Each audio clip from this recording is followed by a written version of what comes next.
Hello, नमस्कार दोस्तों। मैं विजय सिंह स्टडी 95 में आप सभी का स्वागत करता हूं। आज हम मध्यकालीन भारत के बारे में मुख्य रूप से चर्चा करेंगे, जिसमें हम दिल्ली सल्तनत पर मुख्य रूप से चर्चा करने वाले हैं। दिल्ली सल्तनत पर सबसे पहले गुलाम वंश का शासक था, उसके बाद खिलजी वंश, फिर तुगलक वंश, उसके बाद सैयद वंश और सबसे अंतिम में लोधी वंश का शासन था। गुलाम वंश 1206 से लेकर 1290 ईस्वी तक चला। गुलाम वंश के संस्थापक कुतुबुद्दीन ऐबक को माना जाता है। कुतुबुद्दीन ऐबक ने अपनी राजधानी लाहौर बनाई थी। कहा जाता है कि कुतुबुद्दीन ऐबक अत्यधिक दान देने के कारण इसे लाख बख्श कहा जाता था। कुतुब मीनार की नींव कुतुबुद्दीन ऐबक ने रखी तथा कुतुबुद्दीन ऐबक ने 2.5 दिन का झोपड़ा का निर्माण करा। कुतुबुद्दीन ऐबक के बाद दिल्ली सल्तनत पर इल्तुतमिश शासक बना। इल्तुतमिश ने तुर्क-ए-चगालही एकता प्रणाली लागू की तथा कुतुब मीनार निर्माण कार्य पूरा कराया। इल्तुतमिश के बाद उसकी बेटी रजिया सुल्तान दिल्ली सल्तनत पर बैठी। उसके बाद बलबन और बलबन के बाद शहाबुद्दीन केमस, जो कि सबसे अंतिम शासक गुलाम वंश का था। गुलाम वंश के बाद खिलजी वंश की स्थापना हुई, जो कि 1290 से लेकर 1320 ईस्वी तक चली। खिलजी वंश के संस्थापक जलालुद्दीन फिरोज खिलजी को माना जाता है। जलालुद्दीन फिरोज खिलजी की मृत्यु के बाद अलाउद्दीन खिलजी शासक को बैठा, जिसने मूल नियंत्रण प्रणाली और सबसे ज़्यादा टैक्स वसूला। अलाउद्दीन खिलजी ने अलाई दरवाज़ा, सीरी का किला, जमशेद खान मस्जिद, हजार खम्भ महल का निर्माण कराया है। अलाउद्दीन खिलजी के बाद मुबारक खिलजी शासक बना, जो कि खलीफा के नाम से प्रसिद्ध था।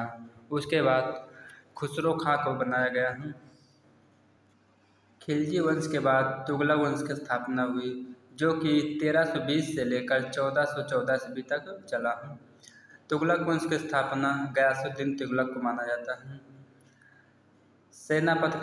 गयासुद्दीन तुगलक के सेनापति का नाम जूना खां था, जो कि बाद में मोहम्मद बिन तुगलक के नाम से प्रसिद्ध हुआ। जूना खां 29 बार मंगोलों के आक्रमण को विफल किया है। मोहम्मद बिन तुगलक के शासनकाल में ही अफ्रीकी यात्री इब्न बतूता आया था और अमीर को ही थे। मोहम्मद बिन तुगलक ने ही चमड़े के सिक्कों को चलवाया है और उसके बाद मोहम्मद बिन तुगलक के बाद फिरोज शाह तुगलक गद्दी पर बैठा, जो कि सिंचाई कर ज़्यादा वसूला है। फिरोज शाह तुगलक ने दीवान-ए-खैरात तथा दीवान-ए-बदगान चालू किया है। उसके बाद सैयद वंश, जो कि 1414 से 1451 तक चला। इस वंश का संस्थापक खिज्र खां को माना जाता है। इसमें अयस्कांती शासक अलाउद्दीन आलम शाह को माना जाता है। सैयद वंश के बाद लोधी वंश की स्थापना हुई, जो कि 1451 से 1526 ईस्वी तक चला। लोधी वंश के स्थापक बहलोल लोधी थे, जो कि बहलोल सिक्के भी चलाए हैं। बहलोल लोधी के बाद सिकंदर लोधी है, जो कि आगरा शहर की स्थापना 1504 में किया है। सिकंदर लोधी के बाद इब्राहिम लोधी आए, जो कि 1526 ईस्वी में पानीपत का प्रथम युद्ध बाबर और इब्राहिम लोधी के बीच हुआ था, जिसमें बाबर विजय रहा।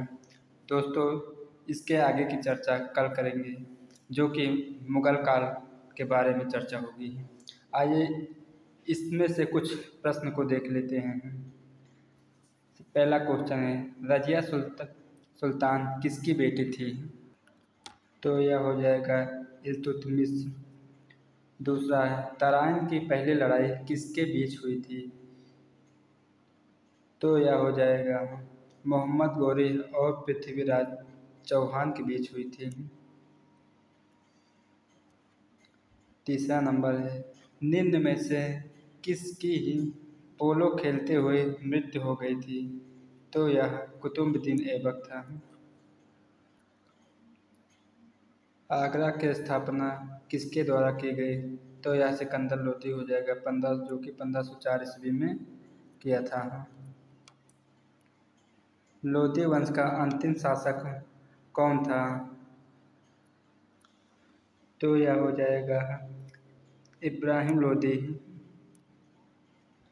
भारत के दिल्ली पर राज करने वाली पहली मुस्लिम शासिका कौन थी?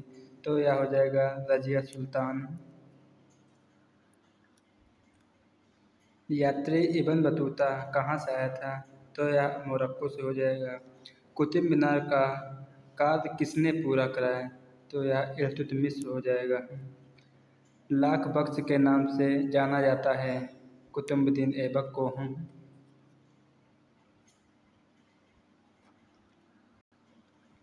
इनमें से किसने एकता प्रणाली चलाई? तो यह हो जाएगा इल्तुतमिश। भारतीय इतिहास में मूल्य नियंत्रण प्रणाली की शुरुआत किसने की? तो यह हो जाएगा अलाउद्दीन खिलजी। प्रसिद्ध कवि आमिर खुसरो किसके दरबार में रहते थे? तो इसका हो जाएगा अलाउद्दीन खिलजी। शासकों में कौन सा क्रम सही है? तो इसका हो जाएगा बहलोल लोदी, सिकंदर लोदी और इब्राहिम लोदी, जो कि बी नंबर है। किस मुस्लिम शासक के सिक्कों पर देवी लक्ष्मी की आकृति बनी थी? तो यह हो जाएगा मोहम्मद गौरी, बी।